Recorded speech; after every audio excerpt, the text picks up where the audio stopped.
je vais vous donner quelques petits trucs si vous voulez annoter un document PDF, en fait, donner une tâche à vos élèves où ils doivent annoter un document PDF. Donc, d'abord, avant de vous montrer un petit peu la procédure que je pourrais utiliser, j'aimerais quand même faire une petite mise en garde donc sur l'utilisation des technologies. Donc, c'est sûr qu'on va avoir envie, surtout dans le cadre d'un enseignement à distance, de peut-être amener nos élèves à remplir ce type de document-là.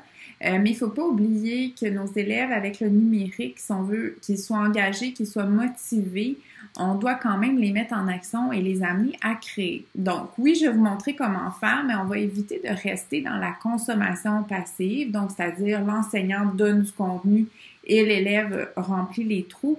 Et peut-être qu'on pourrait amener les élèves à créer du contenu donc, en utilisant des canevas vierges dans Google Classroom. Donc, premièrement, mon petit truc, si j'ai pas le choix, donc je veux faire une tâche rapide, j'ai du matériel PDF que je veux utiliser avec mes élèves. Donc, je vais créer une présentation Google et je vais modifier le format. Donc, si mon document, par exemple, est en format lettre, donc je vais aller ici dans Fichier, configuration de la page et je vais personnaliser les dimensions. Donc, nous sommes habitués à la taille 8,5 11, donc en format lettre. Donc, je vais aller ici changer les dimensions en pouces. Donc, ici, on va être à 8,5 par 11. On va appliquer. Donc, vous voyez, la disposition du slide va changer. Donc, moi, j'enlève ici les ondes de texte. Et ce que je fais, donc, je vais vous montrer mon petit truc, c'est que je vais, donnez-moi 2 petites secondes, je vais, en fait, faire une capture d'écran du document. Donc, là, j'ai trouvé un document là, comme ça sur le grand monde du 3e cycle. Je vais faire une capture d'écran. Donc, vous avez un outil capture sur votre PC. Donc, si vous cliquez dans l'outil de recherche, vous devriez trouver l'outil capture. Donc, je ferai la capture d'écran de toutes mes pages de mon document PDF. Et ensuite, j'ai 2 options quand j'arrive dans Google Slides. Donc, pour être sûr que quand je vais transmettre le document à mes élèves, ils ne puissent pas bouger l'image. Donc, PDF, je vais l'appeler PDF. Devoir ici. Donc, première option, excusez-moi, c'est pas dans la mise en page, c'est dans le contexte. Ici, je peux modifier l'arrière-plan en allant télécharger une image d'arrière-plan. Donc, ici, vous verrez mon PDF. Comme ça. Donc, terminé. Première option.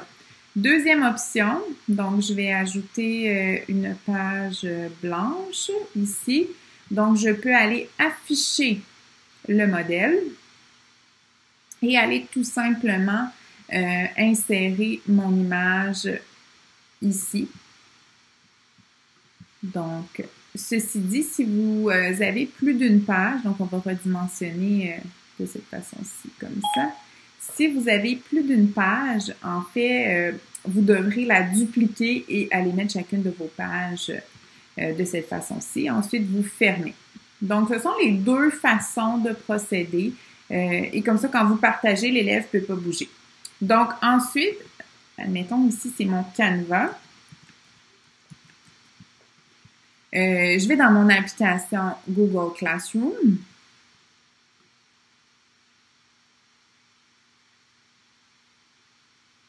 Donc, je vais ici.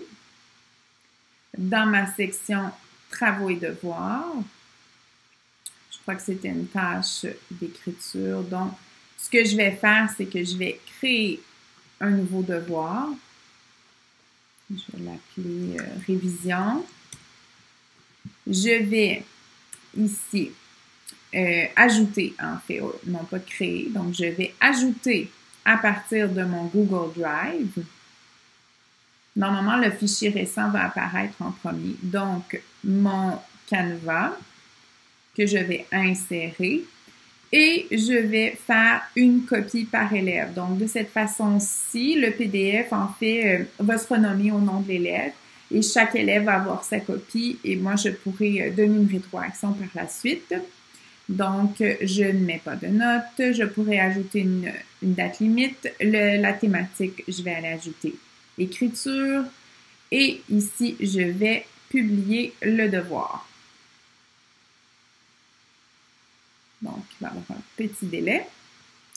Et après ça, bien, vous allez voir votre élève, en fait, là, j'ai pas d'élève dans ma classe, donc votre élève va accéder au document. Donc, ici, il va avoir une copie de son document qu'il va pouvoir annoter avec, par exemple, une zone de texte. Donc, ici, dans plusieurs onglets de verre. Donc, quand il va remplir, on lui montre à ajouter des zones de texte qu'il pourra déplacer.